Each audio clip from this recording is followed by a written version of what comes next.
یہ کوئی فائدے سے خالی نہیں ہے اگر بیان کر دیا جائے۔ کافر کی دو قسمیں ہیں، ایک کافر اصلی اور ایک مرتد۔ پھر کافر کی دو اقسام، ایک کافر اصلی اور کافر مرتد۔ پھر کافر اصلی کی دو قسمیں ہیں، ایک کافر ذمی اور ایک کافر حربی۔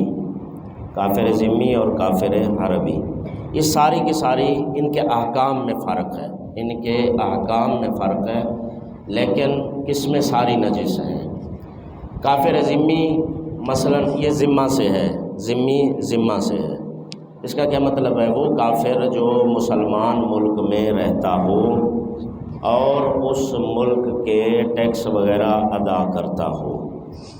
اب اس ملک کے جب ٹیکس ادا کرتا ہے تو اس کی جان، مال، ناموس، یہ تینوں چیزیں جس طرح مسلمان کی جان، مال، ناموس کی حفاظت اس مسلم حکومت کی ذمہ داری ہے اور محترم ہے، اسی طرح اس کافر کی جان، مال، ناموس بھی محترم شمار کی جاتی ہے اسلام میں، اور اسلامی حکومت پر اس کی حفاظت کی ذمہ داری ہے۔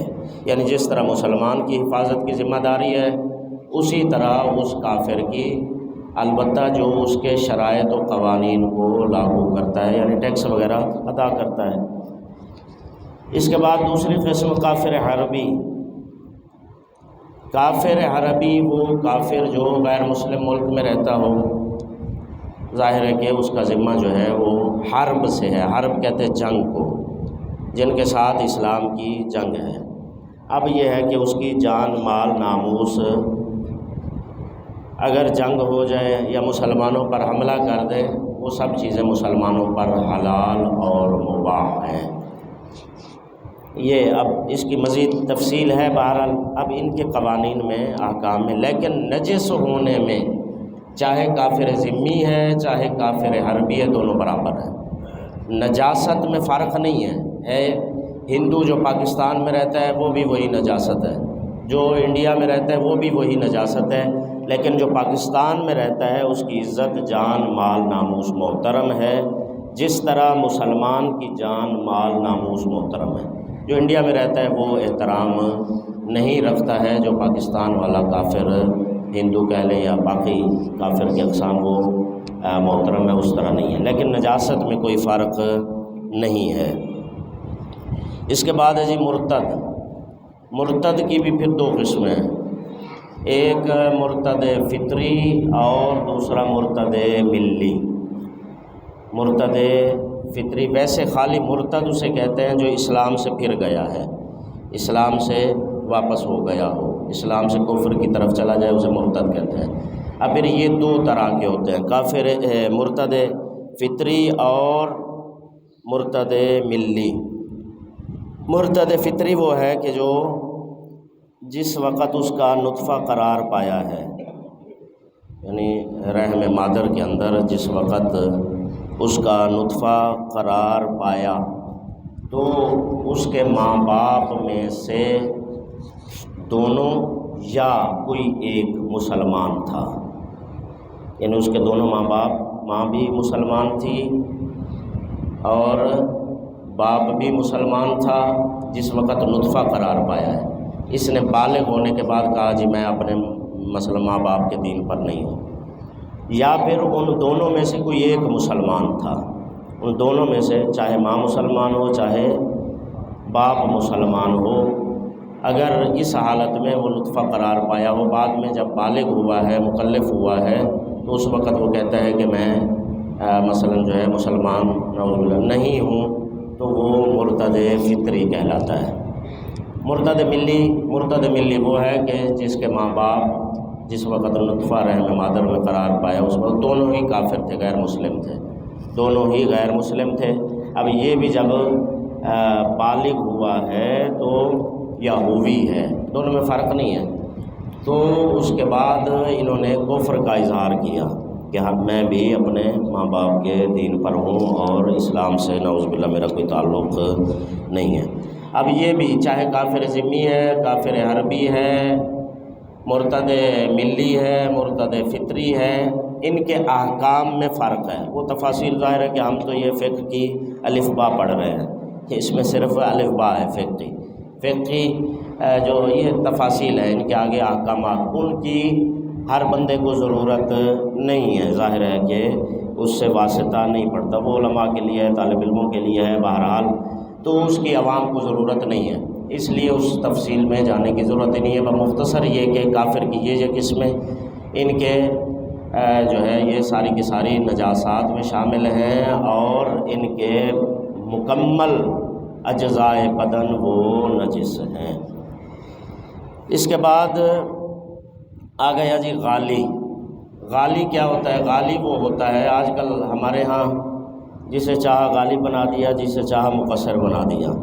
وہ ہمارے ہاں تو مثلا فیکٹریاں لگی ہیں ایک دوسرے کو غالی مقصر بنانے والی، لیکن اصل میں غالی کیا ہے؟ غالی وہ ہے کہ جو امیر المومنین علی بن ابی طالب علیہ السلام کو نعوذ باللہ خدا مانتا ہو، اللہ مانتا ہو، اگر امیر المومنین علیہ السلام کو، تو وہ غالی کہلاتا ہے، اس کے علاوہ اور نہیں ہے۔ دیکھیں امیر المومنین علیہ السلام نے خود فرمایا کہ سلمان ہمارے حق میں جو کہنا چاہتے ہو کہو، بس ہمیں اللہ نہ کہو، اللہ کے علاوہ ہمارے فضائل میں جو کہہ سکتے ہو کہو، یہ فرق ہے بس۔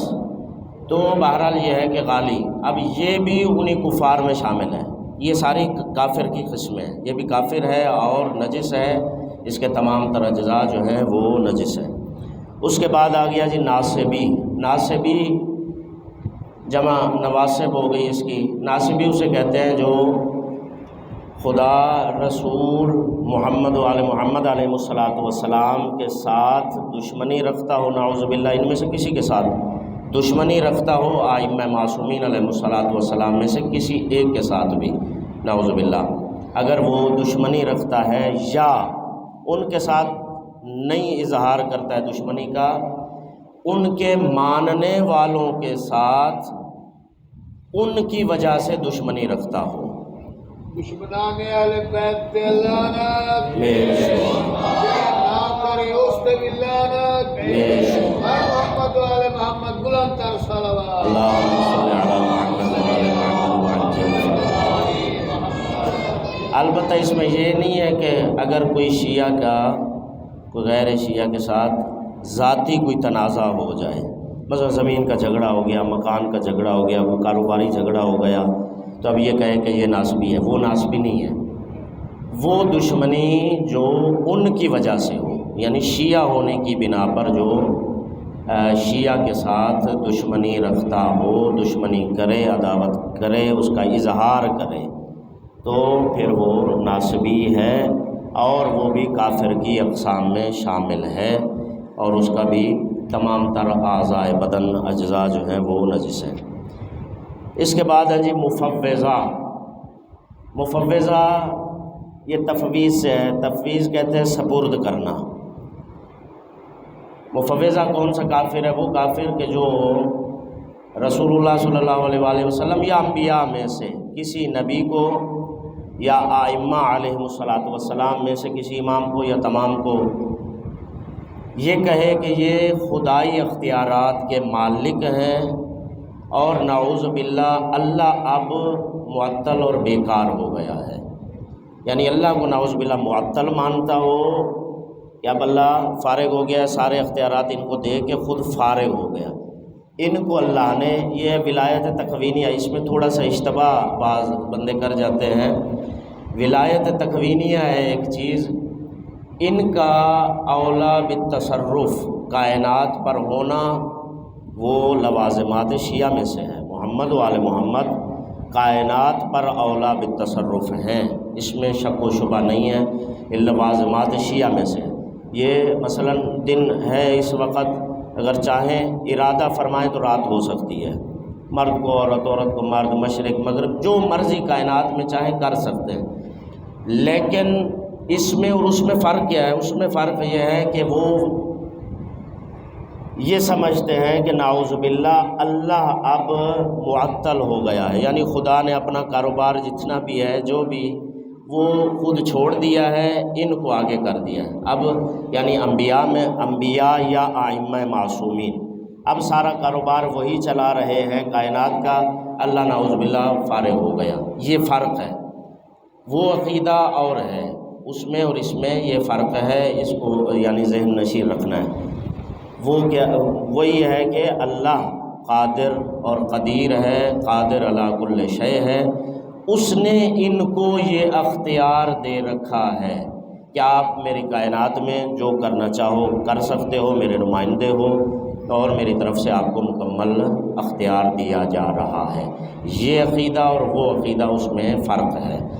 اب یہ واضح ہے جی، مفوضہ یہ بھی کافر کی اقسام میں سے ہے اور نجاسات میں شامل ہیں۔ اس کے بعد ہیں جی خارجی آپ جانتے ہیں خوارج، جن کے ساتھ جنگ نہروان ہوئی، خوارج یعنی جو امیر المومنین علیہ السلام کے خلاف خروج کریں، جنگ کے لیے نکلیں، انہیں خارجی کہا جاتا ہے۔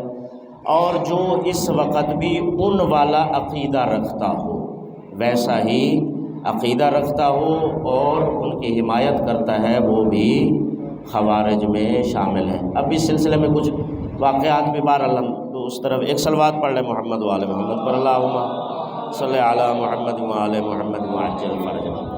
یہ واضح ہے جی، یہ کافر کی اقسام، اور یہ سب قسم کے کافر جو ہیں یہ نجس ہیں، ان کے تمام تر اعضائے بدن نجس ہیں، ان کی رطوبات نجس ہیں، اور اعضائے بدن میں چاہے بال ناخن جن میں روح حلول نہیں کرتی ہے، وہ بھی سارے کے سارے نجس ہیں۔